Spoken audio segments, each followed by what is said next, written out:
Hello everyone. Welcome to this tutorial.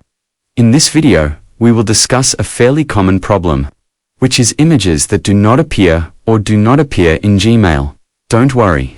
In this tutorial we will discuss the main causes of images not displaying and how to solve them easily and quickly. Let's get started. First, open the Gmail app on your phone. Then, tap the three-line menu at the top left corner.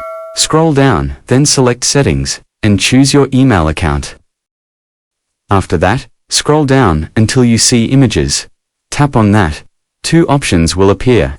Select Always Display External Images. After that, please exit the Gmail application and force close all applications by means of Recent App. Then, you can open the Gmail application again, and please open the email whose image you want to see. When you want to view images, make sure the internet network in your place is stable. By following these steps, you should be able to view images in your Gmail without any problems. The fix is usually simple.